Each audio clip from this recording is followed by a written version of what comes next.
Bengal tiger রাজপরী দম্পতির ঘরে 4টা সাদাবাঘ জন্ম নেয়াতে সেগুলোকে দেখতে আজকে আমি চলে আসলাম চট্টগ্রাম চিড়িয়াখানায়। আসসালামু আলাইকুম সবাইকে, welcome to my new blog. আর আমি অনেক বেশি এক্সাইটেড দ্যাট আজকে আপনাদেরকে সাদাবাঘ দেখাবো। আর তার চেয়েও মজার বিষয়, বাঘের খাঁচায় আজকে মানুষ ঢুকে যাওয়ার পরে মানে কি পরিমাণ হিংস্র হয়ে গিয়েছিল বাঘগুলো, সেগুলো আপনাদেরকে একদম ক্লিয়ারলি দেখাবো। আমরা যাওয়ার পরই এখানে ফার্স্টে এই খাঁচাটা দেখা যায় ময়ূরের, অনেকগুলো ময়ূর ছিল, প্লাস আরো কিছু পাখি ছিল। তো এরকম ময়ূর দেখার পরে সবচেয়ে দেখতে ইচ্ছে করে যে ওরা পেখম খুলবে, দেখতে ভীষণ সুন্দর লাগবে। আর কিভাবে যেন আজকে লাকিলি আমরা ময়ূরের পেখম খোলাটা দেখেও ফেলেছি। আমার মনে পড়ে আমি যখন খুব ছোট ছিলাম, যখন ফার্স্ট এই চিড়িয়াখানাটায় এসেছিলাম, তখন আমি এই ময়ূরের পেখম খোলা দেখেছিলাম। এরপর আর কখনোই দেখা হয়নি, আর আজকে লাকিলি দেখে ফেললাম। দেন হাঁটতে হাঁটতে চলে গেলাম এই যে সিংহী রানীর কাছে। এখানে দুটোই ছিল, একটা ছিল সিংহ আর একটা ছিল সিংহী। ওরা এত বেশি মাথা গরম করেছিল, মানে মনে হয় কি মানুষ দেখলেই এখন খেয়ে ফেলবে। তারপর দেখতে পেলাম এই ছোট্ট কচ্ছপের বাচ্চাগুলো। আমার কাছে কচ্ছপের বাচ্চা বা কচ্ছপ অনেক বেশি কিউট লাগে, সো হেঁটে হেঁটে যাচ্ছিল। আর তারপরে অন্য পাশে দেখলাম এই চিতা বিড়ালটা। ওগুলো দেখতে অনেকটা পাখির বাচ্চার মতো, বাট বাঘের বাচ্চা না, চিতা বিড়াল। হয়তো বা একটু হিংস্র হতে পারে, তাই এত ভালোভাবে নেট দেয়া। তারপর দেখলাম এখানে এই কালো ভাল্লুকটা। তো আমার একটা ফেভারিট কার্টুন শো আছে, যেটা হচ্ছে মাশা অ্যান্ড দ্য বিয়ার। আর এই বিয়ারটাকে দেখার পরে আমার মনে হচ্ছে আমি এই মাশার বিয়ারটাকেই সামনাসামনি দেখছিলাম। দেন চলে গেলাম আরেকটা খাঁচায়। এটা অ্যাকচুয়ালি কি আমি বুঝতেছিলাম না, আর ও ঘুমাচ্ছিল, তাই ক্লিয়ারলি ওকেও দেখানো যাচ্ছিল না। আর এই যে তারপর দেখেন এদিকে এত ভিড়, এটাই হচ্ছে মূলত সেই বাঘের খাঁচাটা। তো এখানে সাদা বাঘ আর হচ্ছে মেইন যে রয়্যাল বেঙ্গল টাইগার, দুইটাই মিক্স করা ছিল। তো এইখানে মেইন যারা এই পশু পাখিগুলো দেখে, গার্ডেরা যারা আছে, তারা মূলত এই বাঘগুলোকে এক খাঁচা থেকে অন্য সাইডে ট্রান্সফার করতে যাচ্ছিল। যখনই বাঘগুলো দেখেছে এরকম মানুষের কাছে থেকে, ওরা এত বেশি হিংস্র হয়ে গিয়েছে। তো আমার এই ভিডিওতে পুরোটা দেখা যাচ্ছিল না, বাট আমি যখন লাইভ করেছিলাম চিড়িয়াখানার, ওখানে A to Z একদম ফুলটাই দেখা যাচ্ছিল যে ওরা কি পরিমাণ ক্রেজি হয়েছিল। যাই হোক, সাদা বাঘ তো দেখালাম একদম ক্লিয়ারলি। তারপরে চলে গেলাম এই যে এখানে এই সাপের সেক্টরটা সেপারেট করা হয়েছে। আগে খাঁচার মধ্যে ছিল, এখন একটু গ্লাস করে একদম কাছ থেকে দেখা যাওয়ার মতো করে করেছে। আর আগে যখন ওরা এরকম গ্লাস ছাড়া ছিল, খুবই বাজে স্মেল ছড়াতো আশেপাশে, বাট এখন ইটস ওকে, একদমই সুন্দরভাবেও দেখা যায় খুবই কাছ থেকে।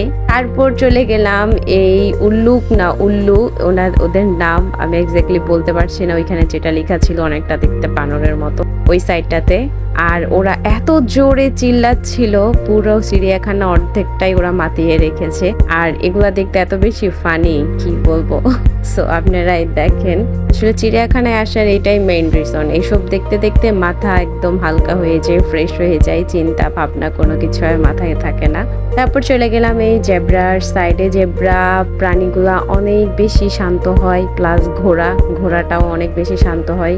ওদেরকে টাচ করলেও কিছু করে না, মানুষ দেখলে খুবই ফ্রেন্ডলি বিহেভ করে, একদম কাছে চলে আসে।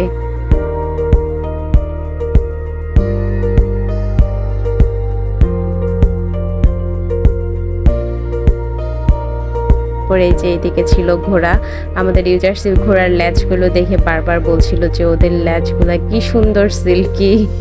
আর এই তো চলে গেলাম দেন একটা প্যারট সাইডে। এখানের মধ্যে সব কালারের প্যারটগুলো আছে, স্পেশালি আমার কাছে ইয়েলো কালারটা আর হোয়াইট কালার প্যারটগুলো বেশি কিউট লাগছিল। গ্রিনগুলো তো এভারেজ, গ্রিনগুলো তো সবসময় দেখা হয়। তো চিড়িয়াখানার অ্যাকচুয়ালি ভিউটা অনেক বেশি সুন্দর করে ফেলেছে। এইদিকে কিছু রেইনবোর মতো সিঁড়ি করেছে, আবার অন্য সাইড দিয়ে নামা যায়, মানে টোটালি ডিফারেন্ট একটা ভিউ। আপনাদেরকে বলেছিলাম হোয়াইট প্যারটটা, এই যে কতটা কিউট এগুলো, আর এগুলো একদম কাছে কাছে ছিল, বাট হাত দিতে ভয় লাগছিল।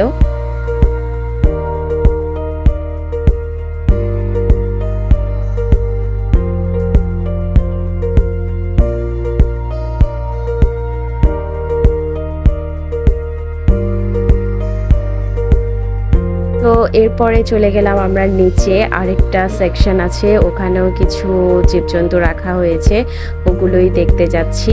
আমরা একটু আর্লি এসেছিলাম, ট্রাই করবেন আপনারাও যদি যান একটু সময় নিয়ে যেতে, কারণ এই সময়টাই ভিডিও করতে একদম পারফেক্ট একটা সময়। খুবই সুন্দর একটা রোদ্দুর থাকে। এই ক্যাঙ্গারুটা বসে বসে জামরুল খাচ্ছিল, যেটা আমার ফেভারিট। দেখলাম এই পাখিটা, এটার নামটা মেবি ধনেশ কাক অর সামথিং, আমি আসলে এখন মনে করতে পারছি না। যাই হোক, পাখিটা আসলে সুন্দর বাট একটু ভয়ানক। তারপর যেটা দেখলাম সেটার জন্য আমি একদমই প্রস্তুত ছিলাম না, কারণ লাস্টবার যখন এসেছি এই জলহস্তিগুলোকে আমরা দেখিনি।